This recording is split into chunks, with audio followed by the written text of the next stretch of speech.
Welcome back to some professional StarCraft 2, a rematch of the Global StarCraft League Finals. ASUS ROG Republic of Gamers Fall 2021. Not quite the scale of GSL, but the players better than ever. Many arguments and drama has ensued when these two meet, especially the one we'll introduce second. But first, let me give you the man who has played StarCraft 2 nearly half his life, playing professional StarCraft since 2010 at 13 years old, now won about $1 million. Looking to add to it, of course, the man, the myth, the Maru.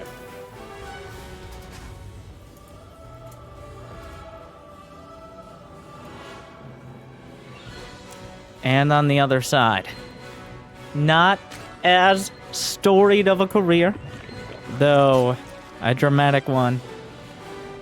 A bit of a king slayer, a man known for winning, no matter the cost. But using strategies that some would consider underhanded and he would consider victorious. But the one who just seems to have his opponents number in most of these series, of course, it's Dragon Phoenix Gaming's Rogue. He has a tendency to make series short and sour, I think is how I want to describe it. If you like short and sour's description, make sure to like and subscribe. The intro took way too long. We got to slip that in there somehow, just like Rogue's Roaches. It's a best of 7. Kicking it off on 2,000 atmospheres. We may see all 7 maps in the now well-traveled pool. But these two, last time they met, GSL Finals, not too many months ago, Maru tried to go 3cc. Like, 3cc is Maru's religion, okay? He doesn't go 3cc. Then 3cc or 2 racks. Those are the two options there. That's your abridged edition. Sometimes 2 racks into 3cc. And Rogue just punched him in the face with roaches like 3-4 times. Maru building a Viking instead of a man. Like, essentially Maru tried to get away with what he could probably get away with on the ladder. And Rogue just punched him in the face. I believe it was 4-1 was how that ended. They weren't good games. They were painful games. Maru did not adapt, whereas Rogue came prepared. Maru's been looking very strong lately, defeating Cyril in this same tournament, and it wasn't close. Like, Cyril did not have a beat. Cyril, at no point, though, I gotta point out, tried roaches. Maru was allowed to follow his religion, his 3cc's. Cyril tried to match him on the macro front, and that's a tall order. We'll see. So far, Rogue, he's building a 3rd hatchery. He's getting speed. No roach warren on the horizon, only 1 in gas as he maximizes the minerals. So it looks like we're not starting off immediately with some sort of rush, but that's not what Rogue is really known for. It's not like he's a super cheeser. He just picks the right timings, and sometimes with off-color unit compositions that players just... If you practice 100 games on the ladder, you may not have seen the strategy Rogue will bring to the table once. Unless you got lucky enough to get him on a barcode or something. But a lot of these players, especially like Rogue and Maru, were both on Jin Air Green Wings, which is the most successful team, essentially in StarCraft 2 history. And which did dissolve during the COVID times, I believe, last year, as they restructured is one way to put airlines. But that means they were practicing with each other. They were the 2 best players on Jin Air. Arguably, it was a very stacked team, kind of disgustingly so. That's kind of why team leagues became amusing in Korea after a time. But I'm sure they've played each other literally hundreds, if not thousands of... Okay. He did have speed, okay. I was wondering if I was just watching slow Zerglings kill Maru's Reaper, but no. Maru... So this is what he did against Sarah. He did the classical 2-1-1. Like the 2017 Beyond 2-1-1. Maybe the follow-up's a little different, but we have 16 Marines at just over 5 minutes with 2 medevacs and stim. This is cut and dry. This is what every Diamond player dreams they could do without banking 1,000 minerals.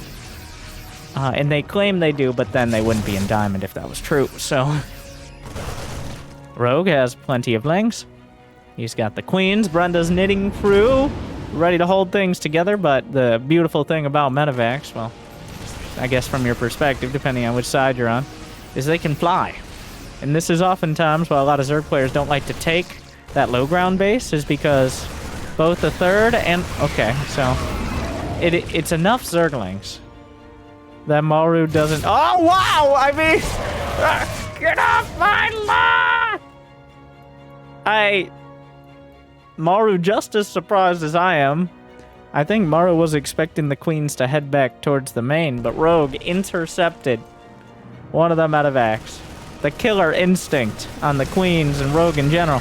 One Widowmine joining the party, retargeting, finding a shot, not doing incredible.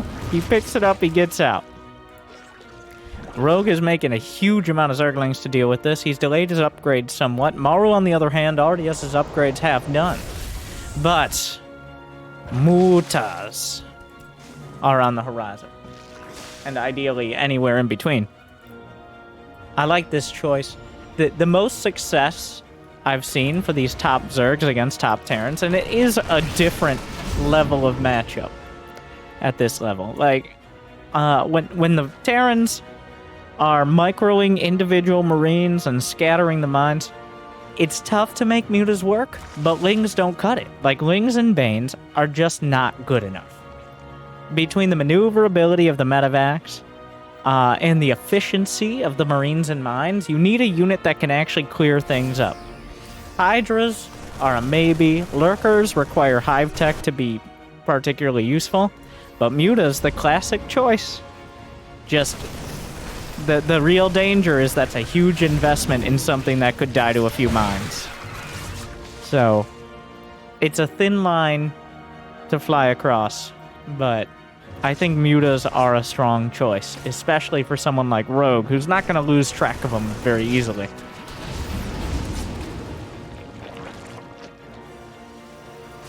A dozen mutas on the way.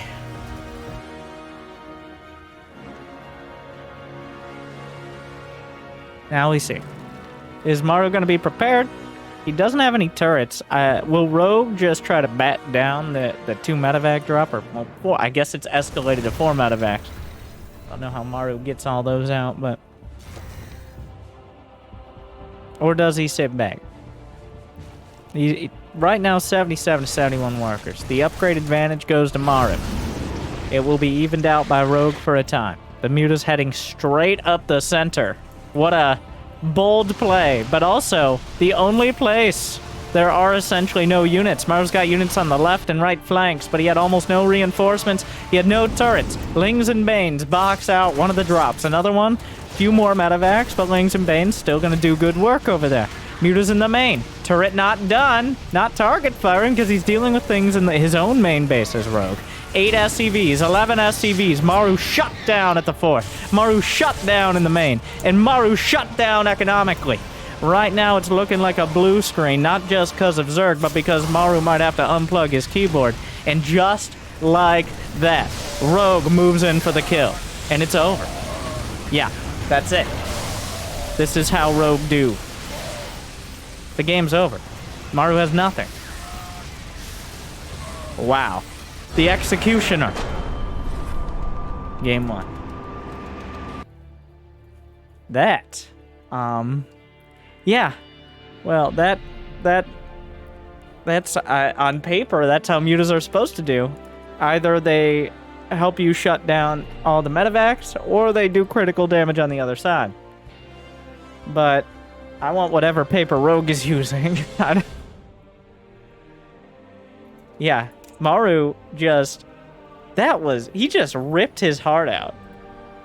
He sliced off his arms and then stabbed him through the chest. Wow.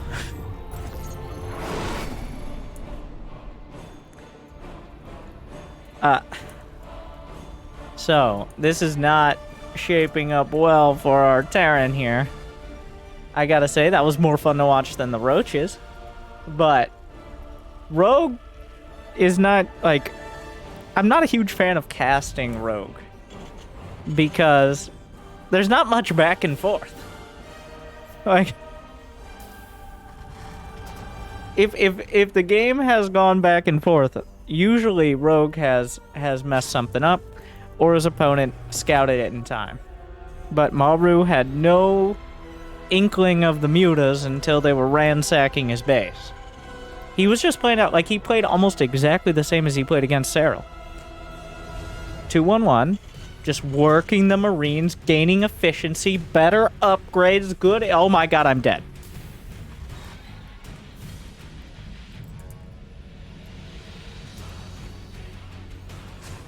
So, here we are. Game 2 on Blackburn. This is definitely a strong Terran map, especially as time goes on and the map gets cut in half and the counterattack opportunities become minimal. So Rogue, not going to play your standard passive hatch first. Nope. It is going to be a pool first, but he does not have gas, so that does limit to just slow Zerglings. Maru, though... Okay, so Maru's trying to do, like, a big brain play. He's expecting an Overlord to come in. This Overlord was supposed to scout here. And was supposed to scout that Maru has no barracks there. But that Rogue went immediately looking for proxies because Maru likes to proxy whenever it's the first game of a series, the last game, whenever he lost, or if he just won. Is usually his favorite times. So Maru's mind game of hiding his barracks and his factory may lose him the game. And this is another, well, he may just lose. I don't know if Rogue will go straight up the ramp. If he does, oh my god. Maru's over here trying to play 4D chess, whereas Rogue thought we were in a UFC fight. Yeah, this is actually horrible for Maru. He's not going to lose the CC, and the fact he made a reactor first is actually better than going for a Reaper, because he's going to have enough Marines. But, like, 1, the mind game didn't work, and 2, he gets his command center delayed, his build is entirely scouted, he has to pull some SC... What a disaster. Maru is thinking way too hard out here.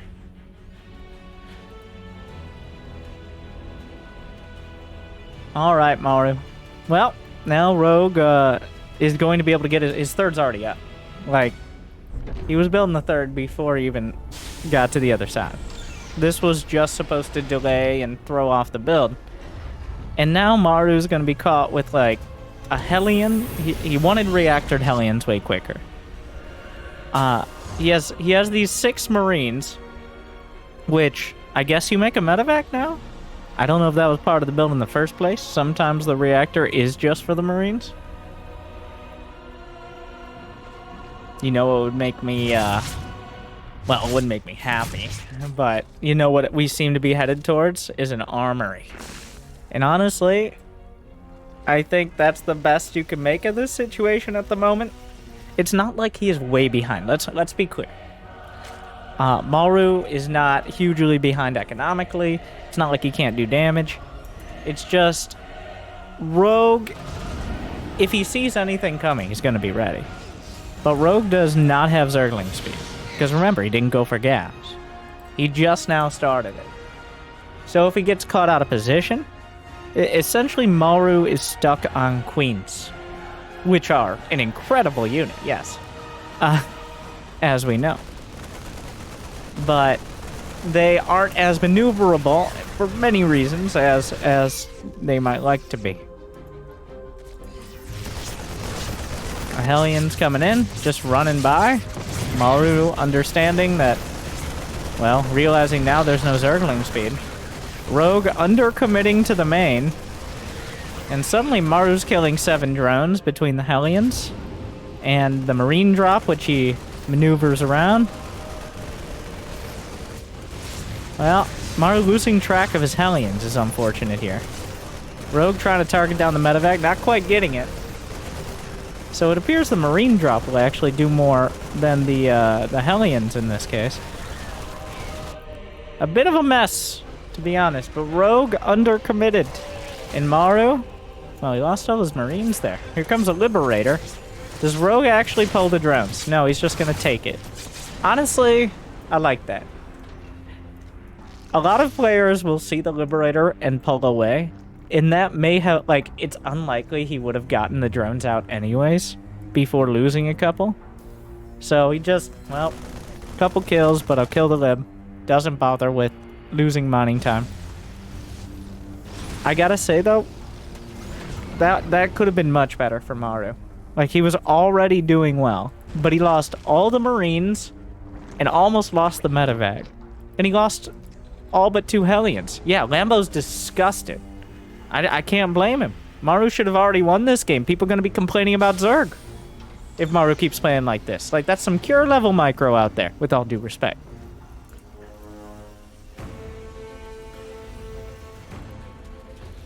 Definitely could have put on more pressure than he ended up getting, but it was still reasonable damage at a good time. It was still enough to undercut Rogue's ability to counterattack and ability to move into the mid-game.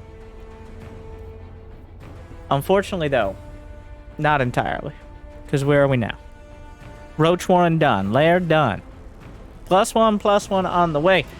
Deja vu. I remember watching this game in the GSL Finals.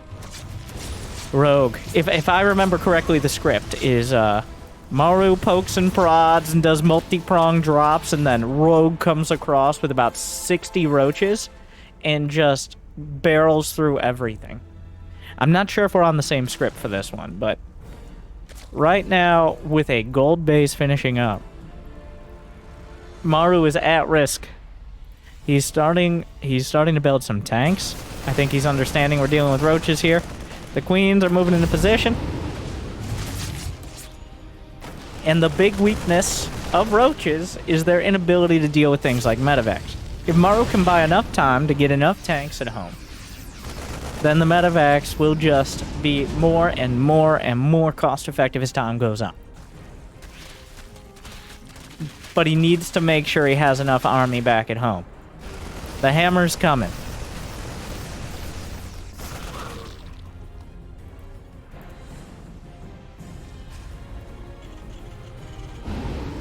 Doing a great job. And this is why the mutas were just a good mid-game choice in the previous match, though they ended up being the killing blow. Maru, for the most part, is not going to slip on these medevacs. He's not going to lose medevacs without already doing a huge amount of damage. And, super interesting here. Rogue has decided that, one, he's probably missed a window to get damage on the other side. So he's going for a Hydra Den and getting 2-2 instead of like an all-in on 1-1. Maru, he's coming across with his 1-1 done, just finished up an armory, but this is not all-in, but a strong timing, really abusing the fact his units, and I mean, the only thing units can't kill, minerals. The strongest wall in the game. Couple tanks in a nasty position. The queens, though, gonna eat a lot of fire. Maru will turn the tanks around. One tank goes down. The tanks are very important, but not enough roaches to trade very effectively here. With that many medevacs, one Ravager, the Ravagers aren't there for their auto attack. The corrosive bile forces any amount of micro. Otherwise, the Marines just keep firing. Maru loses one Marine to corrosive bile, understanding that's exactly what Rogue is trying to do. Maru rallies more reinforcements across. The medevac's starting to run out of energy, but the queens are running out of energy faster. Another tank. Big shots coming in. Actually knocks down a medevac. The Marines stand their ground. The queens are trying to hold it as well, but Maru will win the day. Maru leveraging those Marines. Honestly, I think an undercommitment to the roaches here for Rogue. He didn't find what he needed He tried to transition into Hydras, and Roaches are just not a late-game unit. Maru knows that, slipping and sliding around with those medevacs. Well executed from the Korean Terran. And that ties it up. All right. Okay. Honestly, I kind of thought that Rogue would come over and just smash Maru. I was priming everyone up for that. I was ready for it. No. Maru strikes back. But so far, I guess that game, it's always awkward with your pool first type of strats. Jimmy, can we go to... Alright. Once again, Lambo's had enough. Beckett Industries against Terran? Enough. Enough. Can't blame him. What a ridiculous map to play against Terran. Just, essentially, you spawn in their natural.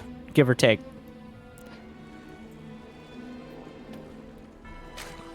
And so, everyone else as well. Though, we will play it out. It looks like Rogue is leaning towards another pool first.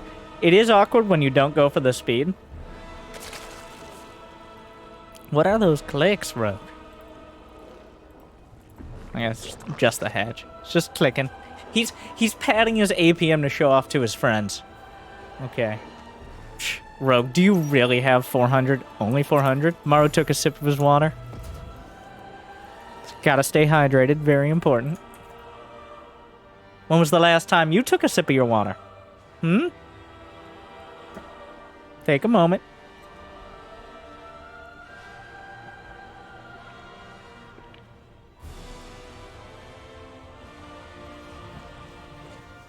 All right.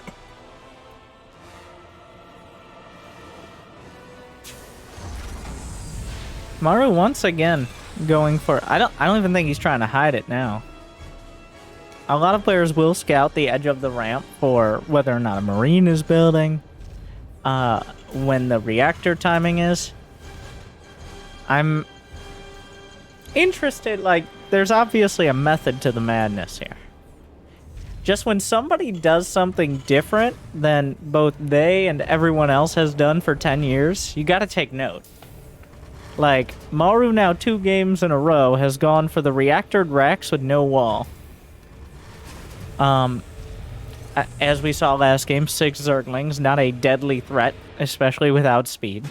And it's incredibly unlikely that Rogue will just do like a 12-pull drone pull. This isn't ZVZ. If Rogue did a 12-pull drone pull when Maru was doing this without scouting, I think we could reasonably assume he's map hacking in one of the largest tournaments of the year.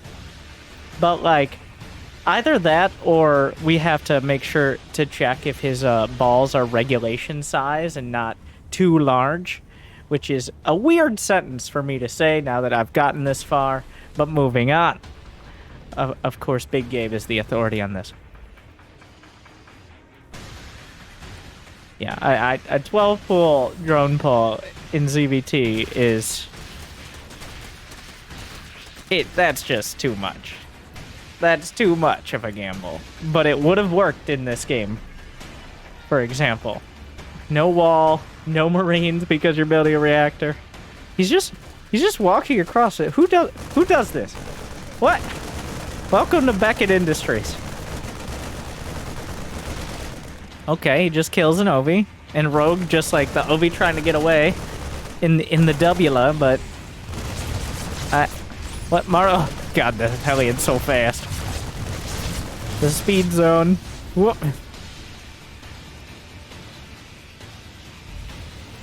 There's one Zergling. Maru just walks up and then he walks home because once again, the enemy base is just across the street, especially with the speed boost zones. What? He just came up. He just TP'd his house. And he left.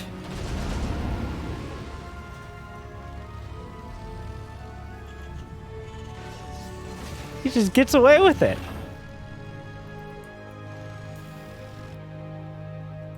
Alright. Well. it's going to be something similar. We got Hellions from the right. We got a medevac drop on the left. This is the most obvious play, but are there enough Zerglings? Not really. And also, the drones are still taking a lot of damage. Rogue is just fighting because there aren't enough Zerglings. The Marines are beating the crap. Ah! No! Wow, this is like... This is way too much damage. This is what he wanted to do last game, but got kind of interrupted. No, 10 drones at this stage of the match. Like, 10 drones before Rogue even got past 40? That is critical damage. And while the worker count might be even, an important resource you gotta consider for Zerg is larva. Especially as you're just getting up to 3 hatcheries. You don't have that much larva to go around. Not just the minerals, but the larva as well is an important part of every build. And a balanced breakfast, of course. Using that much larva to rebuild drones, and extra to build more lings that he didn't really want to build. That will slow Rogue down getting into layer tech, into upgrades. He's been hamstrung. Like, he's not out of it. But I am surprised to see it get that much damage. But Maru, of course, an expert. He pre-cloaked his Banshees to avoid an Overlord seeing them. Let's see. Does Rogue figure it out? He's got Spore Crawlers on the way.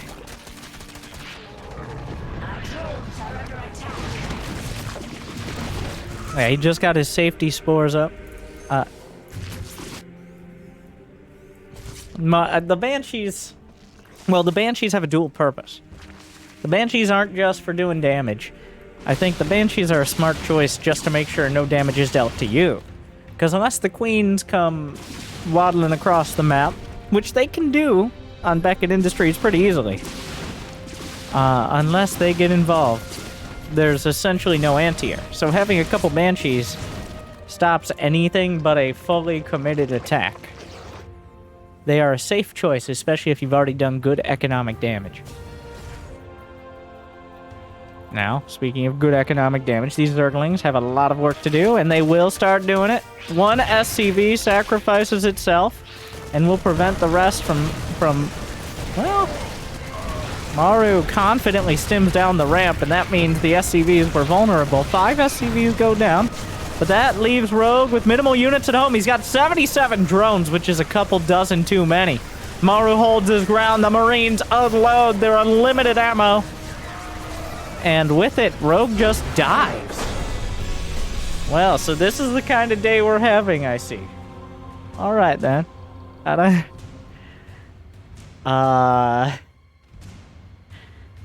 Okay.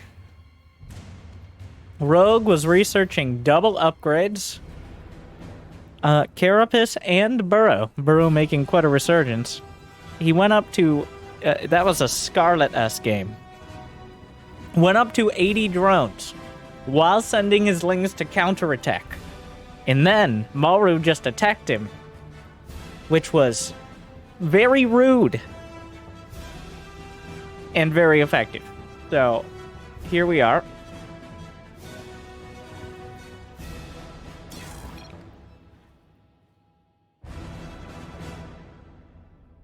Maru up 2-1. Is this okay? Place your bets. Now's the time. I think if it's such an obvious time, but will there be SCVs across the map by the time Jimmy brings us back into the game? Alright, place your bets in your head. If you're right, get yourself a snack or something. You can pause the video, come back, like, and subscribe. If you're watching live, well, you signed up for this, so we're in the game. Alright.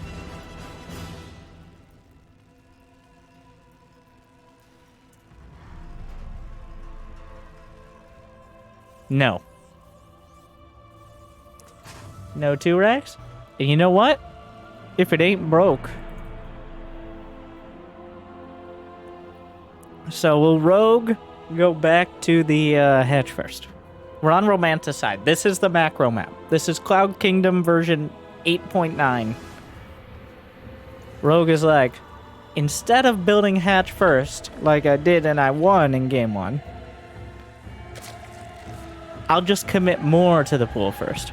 This time, it's gonna be gas pool. And it's not it's not like a 13-12. I believe it was a 17-16, but this time he wants speed. Maru has not been scouting with his SCVs. He just hasn't.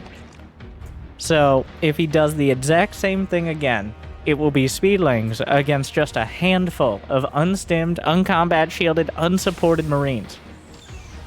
Maru, scouting with an SCV, building a Reaper, and is walled at the ramp.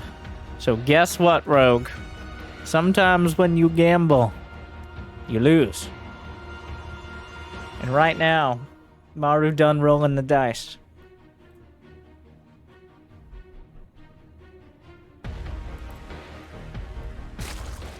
This SCV will scout the timing of the hatchery, which will give away the fact that this is gas as well. Like, even if it was pool first into hatch, he doesn't know if it's roaches or zerglings, but he knows it's gas. So how will Maru handle this? He's going to continue the command center, not going to preemptively cancel it. Does he build a bunker? And where does he build it, if he was to? Does he know it's gas?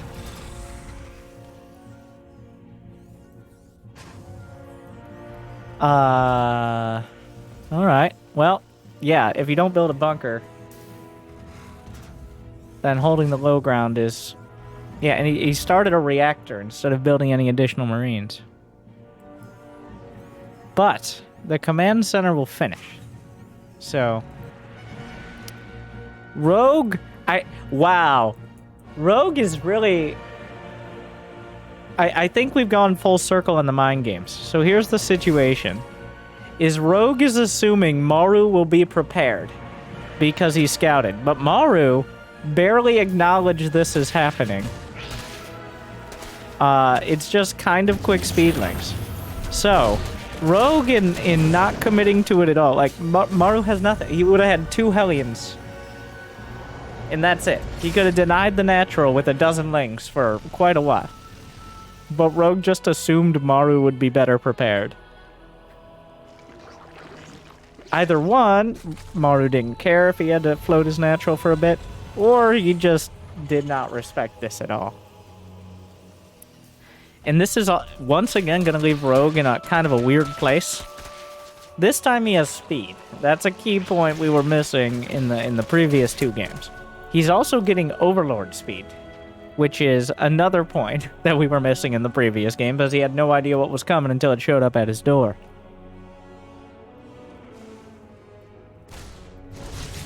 It looks like we're going to even out in more standard mana. We got 3 bases for Rogue. He'll probably be working towards a lair relatively soon. Maru, not a 3rd CC yet. He's got his 1/1/1. No super greedy plays. But instead is focusing on getting... We got his Viking out, which actually supply blocks Rogue. He's building 4 now. He's got more Hellions on the way. A Liberator added on, which is about, like... That is the least commitment while still being able to get damage done. Don't even need a tech lab. It's a little pricey, but... it doesn't interrupt the rest of your build to follow it up, is the key point. SCV, what are you doing over there?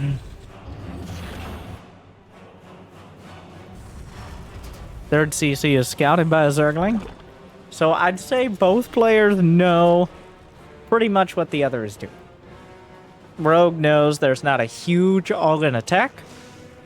And Maru knows the same. Unless Rogue is hitting it ridiculously well. Alright, here comes a Liberator. Oh my god, he's gonna do the cheeky high ground! Rogue does have to pull away, but a Queen finds the backside of the Liberator. There are more than enough Zerglings this time around. Rogue taking this well. Watch out! He moved the drones to deal with the Liberator! Oh, this is a little awkward. He left some of the drones around. Viking! Viking? Viking! Of all the things to get the most damage, the #1 killer of drones is a Viking with 6. Maybe he got an OV2, I don't know. But Maru just throwing in everything but the kitchen sink, and I don't know if he had that at least built yet. The Viking ends up getting most of the drone kills. Of course, mining time lost and all that. Not a huge impact, but the Viking getting at least 5 drone kills. So that was not critical damage by any means, but he kept him busy, and he successfully scouted everything there is to see. Wait, did he see the 2 gases on the 3rd? Research complete. This is a suspicious gas. Any gases on the 3rd at all? That's suspicious. It's not a tell yet, but Maru, like, he lost game 1 directly, immediately, because of Mutas. So if he doesn't have turrets up, even if he doesn't scout the Spire or the Mutas, like, I feel like that would be gross incompetence at this point. He's got mines on the way, so those aren't going to... Mutas don't like mines. Not many things do. Double drop. Finding the 4th, and it looks like he'll get the cancel. Or the kill. Just outright kills it, because Rogue is focused on the other side. Armory's not done yet, so the mines are vulnerable after firing. Maru in pole position right now. Unless Rogue is actually able to force the 3rd to lift and kill all those SCVs. But he lost his 4th, straight up. All the queens. For all the queens here. King Henry or queens he's got, but they haven't made much headway. The creep is barely outside the bases. Maru shut it down. He's canceled that 4th. Of course, Rogue did take the other side as well, so he will have some mining, but only 66 drones. Another round of lings coming in. Rogue just started 1-1, whereas Maru just finished it. Good target fire, but the mines are the biggest splash damage danger. Maru recognizes that, picks up or unburrows the mine so they don't kill the Marines more than the Zerglings. But Maru does not have any turrets. So while Rogue has not found that much damage, and he is vulnerable, couple mutas about to show up to the party here. Now would be a good time for those turrets, Mr. Maru, sir. He might have thought those were the first ones. No. Having mines on hand is going to be a big difference from game 1, though. And we're shaping up for a very dramatic match. Unless this Widow Mine kills 20 drones, in which case we're shaping up for exactly the same match we just had.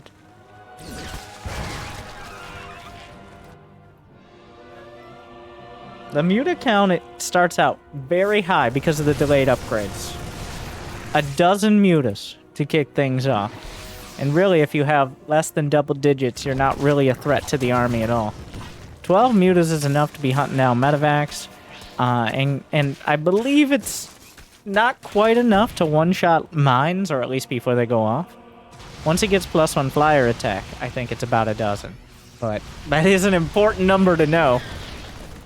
I just don't use Mutas because I always lose them to mines anyway, so I don't know the exact number. I'm sure Rogue does. Working towards the high ground. Maru forced to maneuver back. He's actually supply blocked with the depot he lost. Only a single turret in the main. Turrets just for buying time, not the end in and of themselves, contrary to Bronze League heroes, but Muta's not finding nearly the game-ending economic damage. But think about how much effort Maru has put into tracking down these Mutas and still failing. At the end of the day, oh no. I thought he saw it, but he just kind of got lucky at the start. Once the mines start firing, it starts heading back towards the Terran direction. But Maru has been off the map for a couple minutes now. He might have 2-2 on the way.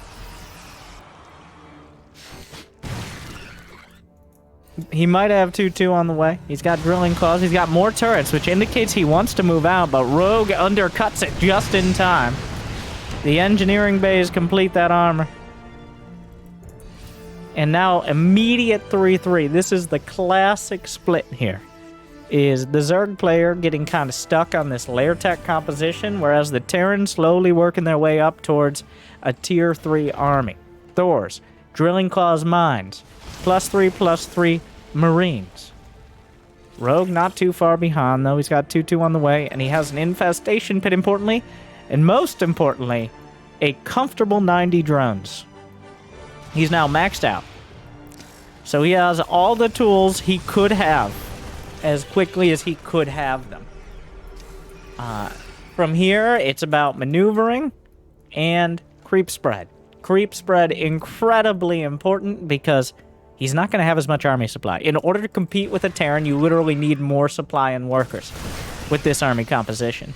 So, you need to take trades. You need to be trading Lings, Banes, and that's where you get your eventual power from, is the fact that Banelings, pound for pound, supply for supply, can kill an inordinate amount of Marines.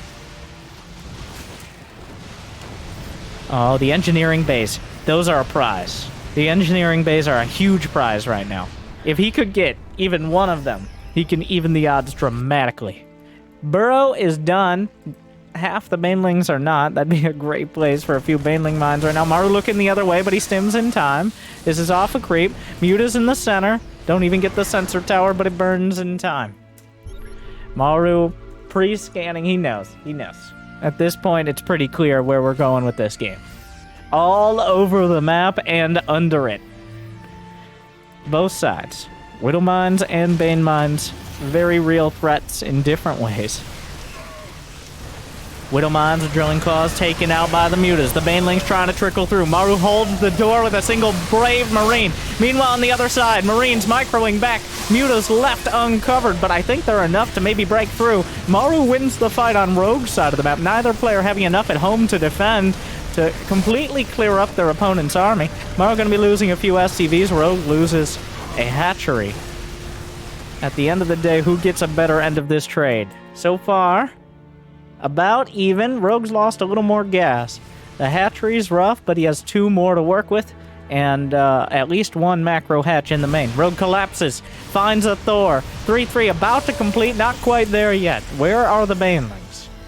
There are 0 Banelings on the map, which is not the number I think Rogue is looking for. Rogue, do you agree with me? Yes. 27 on the way. He's saving up some gas. He's got 3-3 started, but now is the delaying action. Finally, somebody uses Burrow for anything but Banelings. A scouting Ling. It's like an Overlord, except they don't immediately shoot it and kill it. I mean, Baneling mines are great, but vision is greater. Knowledge is power. So are Widow mines. Meanwhile, a Thor and a couple mines taking big chunks, but Zerglings are nothing at this point. Zerglings are a means to an end. Whether that end is drawing Maru out of position or becoming Banelings, well, it depends on the situation. But not that many units here. Rogue is in the main with an overwhelming amount of mutas. He's got 17 total. He's looking towards the 5th base, but already landed and building a planetary. Zerglings. Oh, the engineering base completed their upgrades, but adrenal glands for the attack speed of the Zerglings. A few more Banelings rolling in towards the planetary, scouting forward, trying to draw the mines. Zerglings in the 3rd, finding SCV kills. SCVs can't really fight upgraded Lings. They will lose so many, even if it's only just 2. Banelings rolling in! 15 kills! Another round! 18 down. Turrets evaporating in the natural. Maru starting to fall apart, but he'll pick a fight.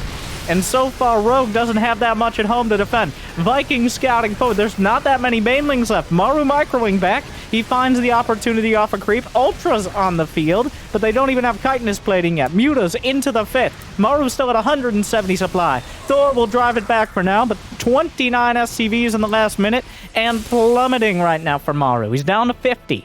He's on the edge. Rogue just needs a little bit more to break him. He still has 91 drones. Some of the mines have not been cleaned up across the map, though. The mutas are starting to be cornered. Maru stabilizing somewhat, but Rogue still at full steam. He's finishing 3-3, and that means he's going to be able to fight the Marines heads up, as opposed to burrowing his Zergling heads in the sands of Romanticide. Zerglings running by the mines again, not finding any overseers, but not getting big hits either. These 3-3 Lings easily surround, and without medevacs, the Marines will get ripped to shreds, and to shreds indeed, I say. ultraless speed on the way. And at this stage, in this kind of match, ultralists do have a place.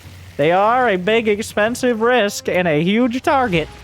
But Zerglings don't always cut it. You need to get a little bigger. And here we are. Oh, well, an ultraless diet upgrade would probably be better than a speed upgrade, but beggars can't be choosers. Zerglings into the third. Medevacs here to wish the SCVs best of luck as the army goes to the other side of the map. Maru's mostly committed. The army is essentially anti-ultra with barely any anti-air. Just the Thors and some mines. There's almost no Marines at all. Targeting down the Liberators, the Thors unloading, the Ultras chopping through, the Banelings looking for a target, and finally only the dramatic Marauders. Ultras chopping, Marines from the northern flank. Reinforcements on the way, back up to 200 supply. Hatchery in the red, and now it's dead yet again. +1 Carapace. It looks like all the counterattacks have been cleaned up, and Maru's still pushing forward despite being down 20-30 supply this whole time. Rogue trying to convince him of some of these changelings. Not sure if Maru noticed. The Muta count is at 16 and +3 flyer attack on the way. Meanwhile, Maru, his production mostly untouched. The income has been a little rough. Rogue has had a significant advantage, but it's starting to even out as Maru makes headway. Another couple Mutas down. He's only lost 11 throughout all of this, which seems a little ridiculous. He's still maintaining 15. Ultra's closing the distance, but the choke point is asphyxiating right now. He's going to be forced to drop back. Where are the queens for the transfuse? What? Ultra deep into the red. Where are the Banelings? Rogue has money in the bank. He's at 201 supply for a moment there. He has to cancel. He's mining from the top right. Maru still has a couple command centers to lift over, but holding on to anything but one quadrant of the map is almost impossible. Are there Baneling mines? Honestly, this scouting ling has done so much for Rogue. It lets him know when he needs to have units on that left flank or if he can commit to a counterattack. The scouting ling, not a Baneling mine. Baneling mines only get used once. But this ling has given him so much intel, and it's allowed him to be in position to intercept these armies before they get to his bases and take much better trade. Meanwhile, the Mutas are fighting. It's a painful experience for them, but they do heal. Another scouting ling. These are the real value of Burrow here.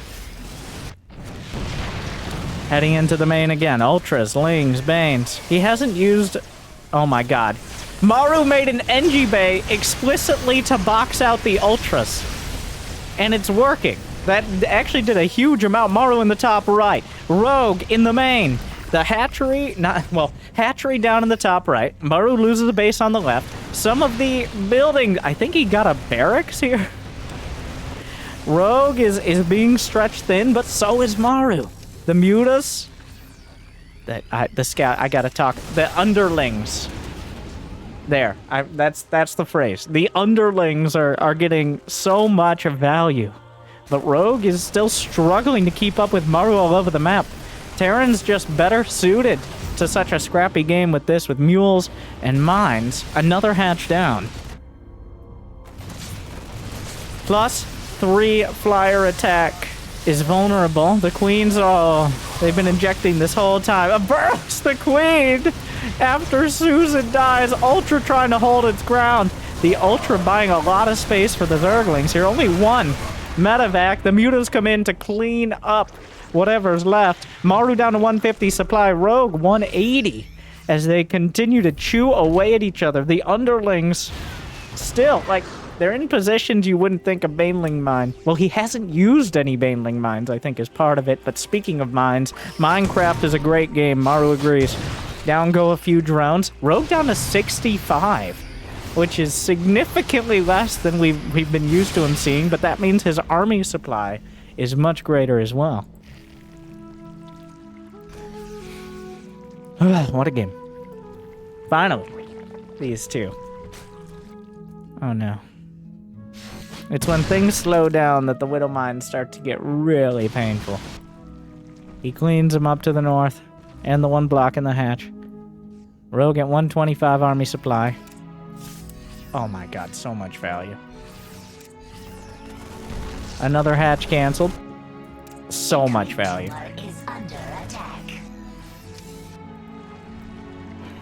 Oh, that's a dicey drone transfer, but here come the Ultras to protect it. The drone, no!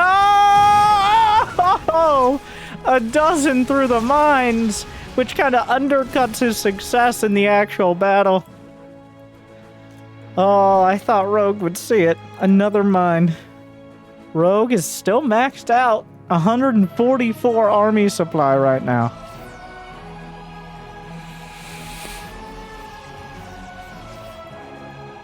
Both players are starting to mine out of their easily accessible bases. That's why the game's slowing down. These units are not very replaceable anymore. Ultra dies to mines.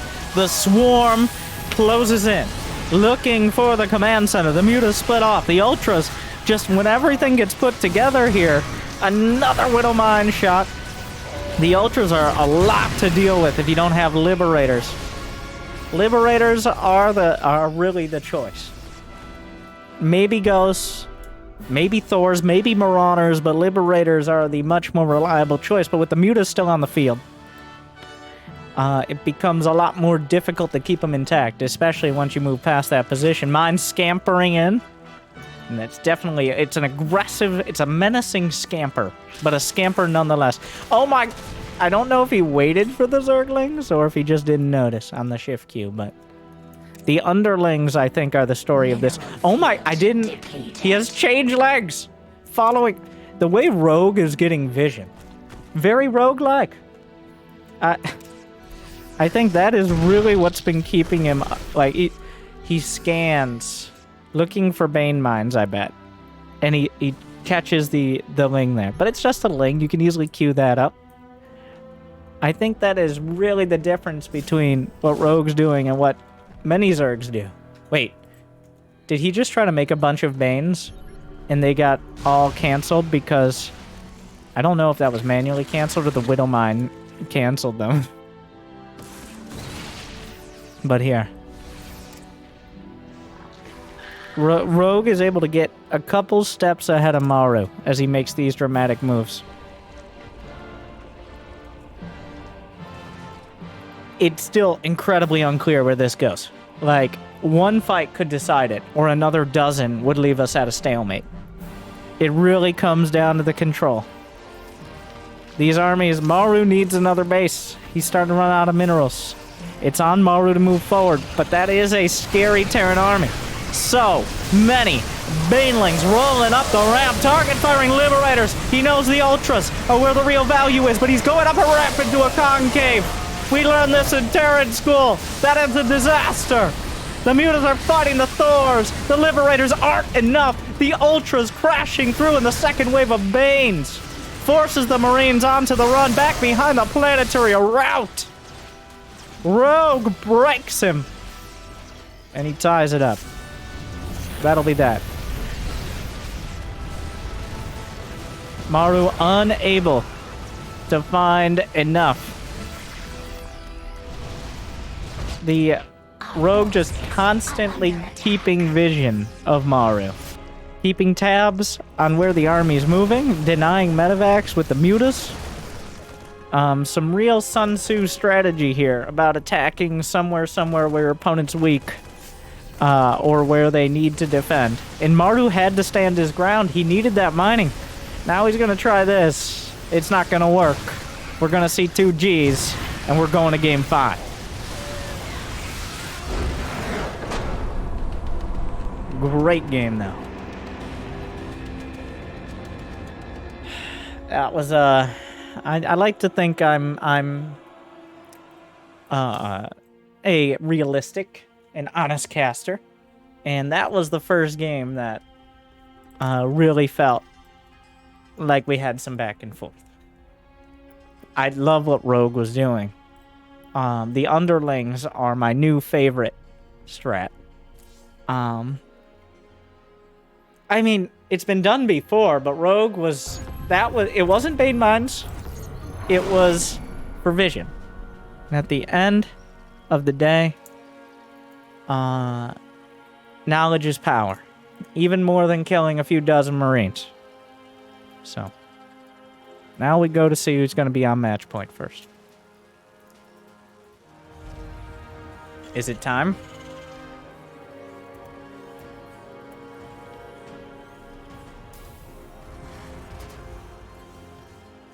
No proxy racks. Feel like it's cliche. This season of Maru versus the world, Maru doesn't proxy at all. A big contrast to season 7 when Maru proxied every single game for like a year and won most of them. If you remember the reactored Cyclone days.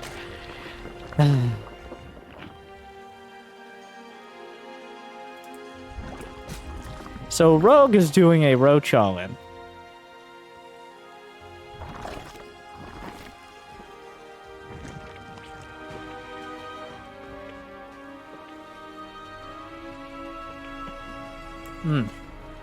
Well. Yeah. That seems right.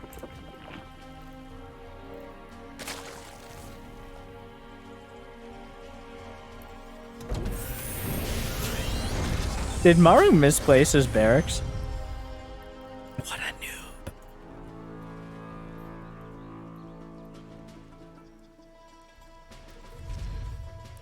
Rogue is hiding the Lings from the SCV.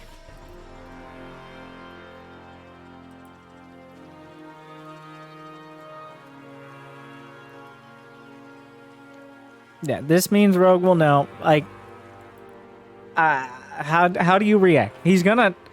There's no hatch. There's no hatch. Like, there's no hatch in his base. So, is that a tech clip? It's a reactor. I mean, you have a little time. You may have time to finish the command center, but if you don't finish the command center... Oh, it's bad. It's very bad. Ravagers kill the SCV. Maru knows for sure what this is. He actually cancels the reactor and the command center. So we needed to be sure. But are those few seconds of indecision, is that going to make the difference? Will it looks like the bunkers may be done.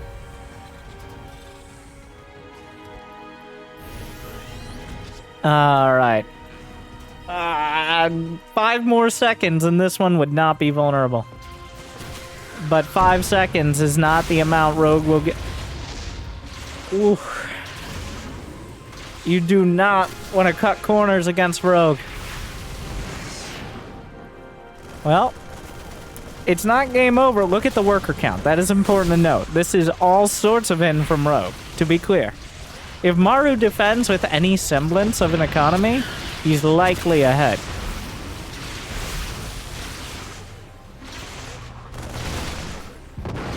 Bunker has to be canceled. If he kills the factory outright, like,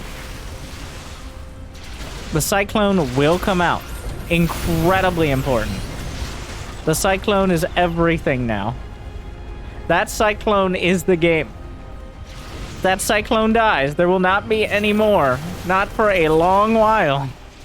The Cyclone is the only thing that has a chance of beating these Ravagers. Maru is going... Well, I mean, like, essentially we're playing a MOBA now. Save the Cyclone, save the series. Everything else is just to get in front of it. Those are supporting cast.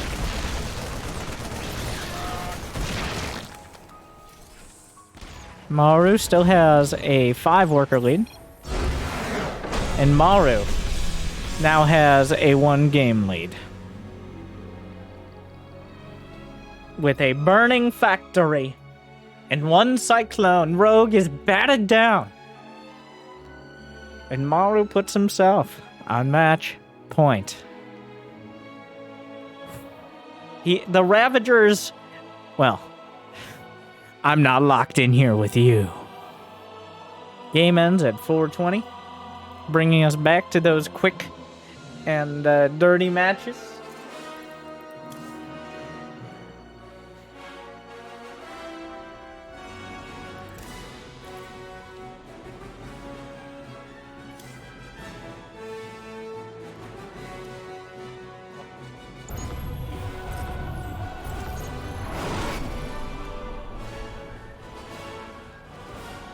Jimmy!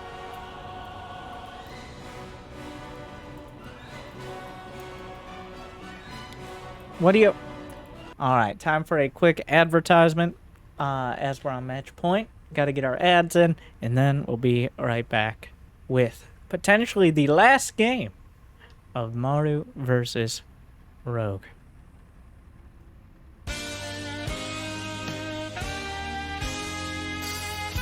Hey everybody, I'm Winter, and I'm here to talk to you. You might be like, don't you already do that for probably way too long in every one of these videos? And the answer is, stop asking questions and listen. If you smash that like button, if you ring the bell like a town center, well, you can convince our friend Rhythm, Algo that this is where you want to be and where you want to spend your time. And I gotta ask, you made it this far, and you haven't done that yet. You don't want to spend your time here. Then why have you been here for 40 minutes? Or however long this has been. Around 40 minutes, I'm estimating. What is math, anyways? What are numbers? Numbers don't matter. They're all made up. Like, isn't everything made up? Are we made up? Now take a minute. Have an existential crisis, and then bring it back in to learn all about Prime Gaming. Do you have Amazon Prime? Connected with Twitch. Amazon owns Twitch as well, so, I mean, they already have all your data, don't worry. All you gotta do is get on your smart toaster, Prime Gaming, subscribe to a streamer of your choice every single month for free. And every moment you don't, you're wasting money for me. So subscribe with Prime Gaming. Make the difference today for me. So, thank you for watching. I hope you've enjoyed. You know what to do. And we'll be back soon. Thank you for watching. Good luck. And have fun.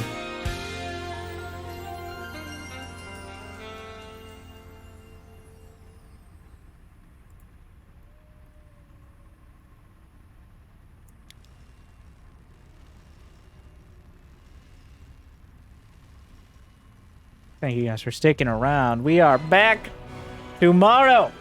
Maru? Yes, that's it. How many years? Too many years. Maru versus Rogue match point. Maru up 3-2 in a dramatic reversal of the GSL Finals from just a few months ago. And some things never change.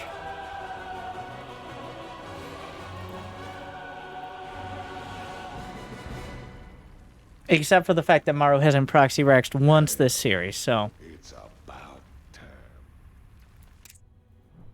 While Rogue, on the other hand, has decided how this series will end. Jimmy, bring it back.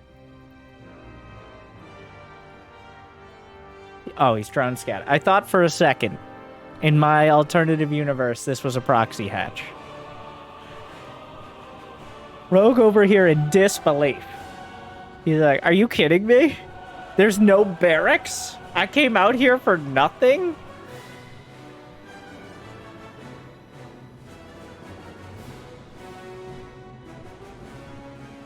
There's no barracks. Nothing to find.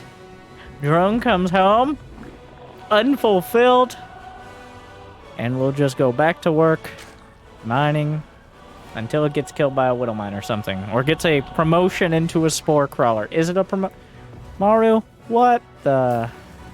What? Okay, well, he's not proxying the racks, and he has a wait, was this a CC first? Oh. Maru went CC first. Now, if the drone had gone a little further, I would have seen that. I was too busy telling the life story of a drone to realize Maru. Wow. The complete other direction from a proxy racks. Just a straight up command center first into 2 racks. And Rogue will not know. He hasn't even sent his OV across. Pro players have not been sending their OVs. Like, an OV sent across the map is essentially one you're willing to lose. And that is why, at best, you'll see 1. Rogue has sent 0. He hasn't even gone to the little pervert pillar to spy on those SCVs till a starport unit comes out. Nope. So Rogue will not know this has been a command center first. Which, what would he do about it? Like, I guess you have things like a Rochulin on the table, but it's already a little late to do any sort of particularly early cheese. It's going to be just a standard 2-1-1 follow-up. I'm not sure how this times out compared to the 1-Rax expand. Probably a similar timing with a better economy. So the big risk of the command center first is, of course, you just don't really have units for a while. But if your opponent doesn't scout you or build units, then you'll get away with it. Here we are. Rogue, on the other hand, is doing an almost painfully standard rehatch with speed. There's a reason it's standard. You get essentially everything you need and the potential to deal with anything that comes out. Of course, like 4 asterisks on there. Terms and conditions apply. Terms and conditions like you're not playing Clem because then Banelings are no longer a valuable unit. Or valid unit was what we were going for. Or you are playing against Cure, in which case you will lose drones to Widow Mines, but Banelings become useful again. Maru, on the other hand, is quite a wild card. I wouldn't call him as consistent as Clem on Micro, but he's way... Like, Maru has specialized since, well... for 11 years now in GSL. He actually, usually in these weekend tournaments, kind of doesn't live up to his GSL performances because he's so good at these longer series that are full of mind games, sometimes mines as well, but... And so far, he's been handling this series like you'd expect. Slight variation in builds, but finds a way to come out on top. So this is not for Hellbats. That is an armory. His mind games. Oh my god. There is no detection. There is 0 detection. He doesn't even have a lair done. It just finished. He has no spores. Oh, what? Wait, what? Where did these Hellbats out of no... What?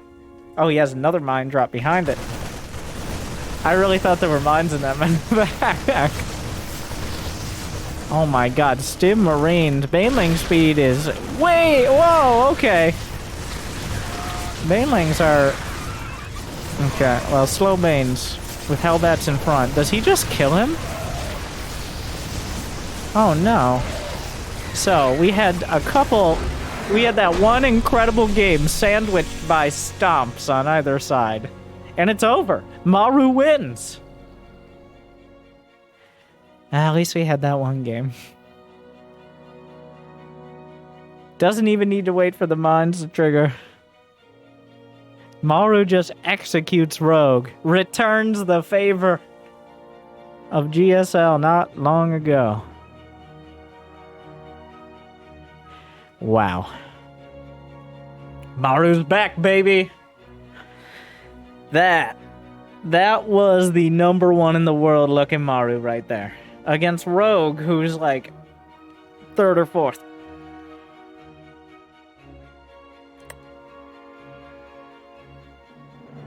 But really, I think Terran needs a buff. Well, thank you guys for watching. Jimmy, that's not accurate. There, that's more it. Thank you guys for watching. I hope you enjoyed the ASUS ROG Fall Finals. Maru reclaimed his throne and gets vengeance. And he's looking really good right now. So, we'll see in the future. What do you think? Like, subscribe, ring the bell. Good luck, have fun. I'll see you next time. Stay chill.